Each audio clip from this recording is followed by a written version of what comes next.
7 second 7 সেকেন্ডে যে কোনো মানুষকে দিওয়ানা বানানো যায়। তোমরা এটা দেখে ভাবছো যে যদি এমনটা হতো যে 7 সেকেন্ডে যদি যে কাউকে দিওয়ানা বানানো যেত তাহলে তো এই পৃথিবীর সবাই রোমিও আর জুলিয়েট হয়ে যেত। তো এটা কি আদৌ সম্ভব? তো বন্ধু আমি বলি হ্যাঁ সম্ভব। তো এটার জন্য তোমাকে কি করতে হবে? টেলিপ্যাথি ইউজ করতে হবে, টেলিপ্যাথি হ্যাক। তো টেলিপ্যাথির নাম শুনেই তোমাদের মনে হচ্ছে যে কেমন একটা বিষয়, কেমন একটা মানে সায়েন্টিফিক ব্যাপার ট্যাপার এর মধ্যে আছে যে টেলিপ্যাথি করব, ভাইব্রেশন পাঠাবো, এগুলো করে 7 সেকেন্ড। হ্যাঁ বন্ধু 7 সেকেন্ড, 7 সেকেন্ডে তুমি যে কোনো মানুষের মনে, যে কোনো মানুষের মাথায় তুমি তোমার প্রভাব বিস্তার করে ফেলতে পারো। তো আজকে সেই ব্যাপারেই তোমাদের সাথে কথা বলবো। তো নমস্কার বন্ধুরা, স্বাগত জানাই আমার এই জাদুই দুনিয়াতে, যেখানে তুমি শুধুমাত্র হ্যাপিনেস, শুধুমাত্র খুশি, পজিটিভ পজিটিভ আর পজিটিভ। তোমরা আমার প্রিয় ভিউয়ার্স, তোমরা আমার প্রিয় সাবস্ক্রাইবার, তোমরা পৃথিবীর যে কোনো প্রান্তেই থাকো না কেন তোমরা সুস্থ আছো, তোমরা হ্যাপি আছো এবং সবথেকে বড় কথা তোমরা পজিটিভ আছো। আর যারা আজকে আমার চ্যানেলে নতুন কিংবা যারা এখনও পর্যন্ত আমার চ্যানেলটি সাবস্ক্রাইব করে দাওনি তারা অবশ্যই চ্যানেলটি সাবস্ক্রাইব করে দেবে এবং আমাদের এই সুন্দর পরিবারের সাথে যুক্ত হয়ে যাবে। আর যদি ভিডিওটি ভালো লাগে তাহলে কিন্তু অবশ্যই একটা থামস আপ চাই। প্রচুর প্রচুর কমেন্ট করো এবং প্রচুর প্রচুর শেয়ার করো। তো চলো বন্ধু ভিডিওতে যাই।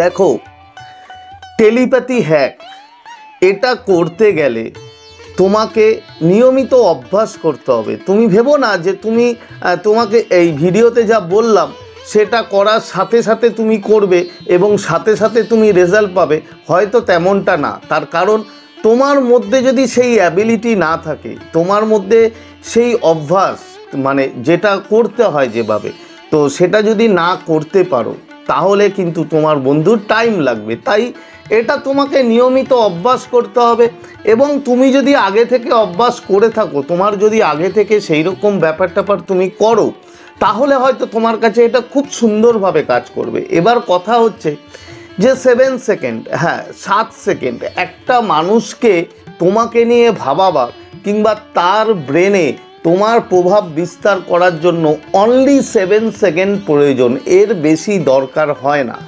7 সেকেন্ড, 5 থেকে 7 সেকেন্ডের মধ্যে তুমি কোনো মানুষের মাইন্ডে ঢুকে যেতে পারো। শুধু ঢুকে যেতে পারো না, তুমি তার মাইন্ডে এমনভাবে প্রভাব বিস্তার করে ফেলতে পারো যে সারাটা দিন সেই মানুষটা কিন্তু তোমার কথা ভাবতে পারে এবং তোমার কাছে আসার জন্য তোমার প্রতি সে অ্যাট্রাক্ট বিশালভাবে অনুভব করতে পারে। তো এর জন্য তোমাকে বুঝতে হবে যে টেলিপ্যাথি অ্যাকচুয়ালি কী। টেলিপ্যাথি দেখো, টেলিপ্যাথি হচ্ছে মাইন্ড টু মাইন্ড কানেকশান, ঠিক আছে?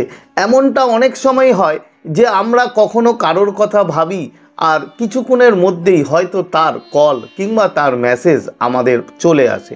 তোমাদের সাথে এটা হয়তো মানে কোনো না কোনো সময় হয়েছে, সেটা তোমরা জানো। আবার কোনো সময় কারোর কথা এতটাই ভাবতে পড়ে, এতটাই ভাবি আমরা, এতটাই মনে পড়ে, হঠাৎ করেই হয়তো তার সাথে আমাদের দেখা হয়ে যায়। তো এটা কিভাবে সম্ভব? অ্যাকচুয়ালি এটা কোনো কাকতালীয় ঘটনা নয় বন্ধু। এটা আমাদের যে এনার্জি, আমাদের যে টেলিপ্যাথিক্যালি এনার্জি যে আমরা মাইন্ড থেকে তৈরি করি, আমাদের মাইন্ডের পাওয়ার হচ্ছে অপরিসীম, মানে যা তোমরা কল্পনাই করতে পারো না। এতটা পাওয়ারফুল আমাদের মাইন্ড যে তার 1% আমরা কাজে লাগাই না আমাদের মাইন্ডে। তো আমাদের মাইন্ড যখন কাউকে নিয়ে ভাবে, যখন এনার্জি তৈরি করে, সেই এনার্জি চলে যায় সেই মানুষটার, সামনের মানুষটার কাছে যাকে নিয়ে তুমি ভাবছো, এবং সে তৎক্ষণাৎ তোমাকে নিয়ে ভাবা শুরু করে, মানে তোমার এনার্জি সে রিসিভ করে। এবার কথা হচ্ছে এটা তুমি টেলিপ্যাথি হ্যাক কিভাবে কাজে লাগাবে, কিভাবে তুমি এটা করবে। এটা করার জন্য বন্ধু তোমাকে 3টে স্টেপ করতে হবে। ধরো কোনো মানুষের সাথে তোমার দেখা হলো কিংবা কোনো মানুষের সাথে কথা বলছো, যদি এমনটা হয় তাহলে সেই মানুষটার প্রথম তোমাকে চোখের দিকে তাকাতে হবে, আইবল, জাস্ট আইবলের দিকে তুমি তাকাও এবং একটা ছোট্ট মুচকি হাসি দাও। জাস্ট প্রথম ইমপ্রেশন, ফার্স্ট যখন তুমি তার সাথে কথা বলছো, যখন তার আইবলের দিকে তাকিয়ে তুমি ছোট্ট একটা হাসি দেবে, তখন কিন্তু তোমার ভিতর থেকে যে বেরোনো ফ্রিকোয়েন্সি, যে বেরোনো ভাইব্রেশন, যে এনার্জি তার ব্রেনে গিয়ে সরাসরি হিট করে। এবং তারপরে কি করতে হবে, তারপরে তোমাকে অ্যাফার্ম করতে হবে। তোমার ব্রেনের মধ্যে মনে মনে তোমাকে অ্যাফার্ম করতে হবে। তুমি কি অ্যাফার্মেশন দেবে?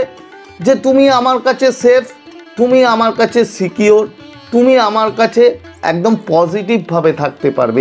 এই যে অ্যাফার্মেশন, তুমি জাস্ট তাকিয়ে আছো 7 সেকেন্ডের জন্য, বেশি নয় কিন্তু বন্ধু, 7 সেকেন্ডের জন্য তার আইবলের দিকে তাকালে, তাকিয়ে ছোট্ট করে একটা মুচকি হাসলে, হাসার পরে অ্যাফার্মেশন দিলে, এবং অ্যাফার্মেশন দেওয়ার পর কিন্তু তোমাকে চোখটা সরিয়ে নিতে হবে।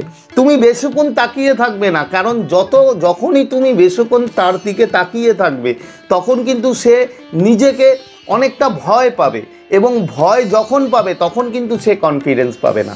এবং যখন তুমি তার দিকে তাকিয়ে মুচকি হেসে তার চোখ থেকে মুখটা তুমি তোমার নিজের চোখটা সরিয়ে নিলে, তখন কিন্তু তুমি তাকে বোঝালে যে তুমি কনফিডেন্ট, তুমি তার পিছনে ছোটার মতো মানুষ না, বাট তুমি অ্যাট্রাকটিভ, তুমি পজিটিভ, তুমি কনফিডেন্ট। এই যে টেলিপ্যাথিক্যালি তুমি ওর সাথে কানেক্ট করলে, যদি এটা ঠিক মতো করতে পারো অনলি 7 সেকেন্ড, বন্ধু তার মাথায় তো প্রভাব বিস্তার করবেই, শুধু তার মাথায় না, তার জীবনেও একটা বড় অংশ তুমি হয়ে যেতে পারো যদি তুমি এই ট্রিকটা করতে পারো। এবার কথা হচ্ছে, এই ট্রিকটা করার জন্য তোমাকে কি কি অভ্যাস করতে হবে। তোমাকে প্রথম নিজে মেডিটেশন করতে হবে। তুমি নিজে মেডিটেশন করে জাস্ট ভিজুয়ালাইজ করবে যে তুমি তার দিকে তাকিয়ে আছো, তুমি যে মানুষটাকে করতে চাও। ধরো তোমার কোনো প্রিয় মানুষ হতে পারে, সেই মানুষটার সাথে তোমার হয়তো কোনো কানেকশান নেই, সেই মানুষটার সাথে হয়তো তোমার সম্পর্ক একটা সময় ছিল, কিন্তু এখন আর হয়তো তার সাথে তোমার কথা নেই, তার সাথে তোমার দেখা নেই। তো সেই মানুষটাকে তুমি ভিজুয়ালাইজ করবে, করার পরে তুমি তার চোখের দিকে তাকিয়ে সেম যেটা যেটা বললাম সেই প্রসিডিউরগুলো তুমি করো। একদিনে হয়তো হবে না, 2 দিন 3 দিন, একটু কয়েকদিন করলে তোমার যে মাইন্ডের পাওয়ার, তোমার যে সাবকনসিয়াসলি যে তার ক্ষমতা, সেটা কিন্তু অনেকটা বাড়বে। এবং তুমি এটা করার পর তারপর যখন কাউকে তুমি এই টেলিপ্যাথি হ্যাক করতে যাবে, তখন কিন্তু তুমি খুব ইজিলি এটাকে ফলো করতে পারো। বন্ধু মারাত্মক মারাত্মকের রেজাল্ট যা তোমরা কল্পনাই করতে পারবে না। তবে একটা কথা মনে রাখতে হবে যে নিজেকে সেই লেভেলে কিন্তু আনতে হবে। তুমি যদি নিজে নেগেটিভ থাকো তাহলে কিন্তু এটা কাজ করে না। টেলিপ্যাথি হ্যাক বলো কি টেলিপ্যাথি মেসেজ বলো, কোনোটাই কাজ করবে না। তোমাকে পজিটিভ হতে হবে, তোমাকে হ্যাপি থাকতে হবে, এবং তোমার যে ভাইব্রেশন, তোমার নিজের যে সেলফ লাভ, সেটাকে কিন্তু অনেকটা হাই নিয়ে যেতে হবে, এবং তারপরে গিয়েই তুমি এগুলো করতে পারবে। তো আশা করি তোমরা বুঝতে পেরেছো। আজকের শেয়ার করার মতো ভিডিও এই ছিল। তো আজকের মতো তোমাদের কাছ থেকে বিদায় নিচ্ছি, আবার খুব তাড়াতাড়ি দেখা হবে তোমাদের সাথে নতুন একটা ভিডিও নিয়ে। ততক্ষণ তোমরা ভালো থাকবে, খুশি থাকবে, হ্যাপি থাকবে, এবং সবথেকে বড় কথা পজিটিভ থাকবে। Thank you so much.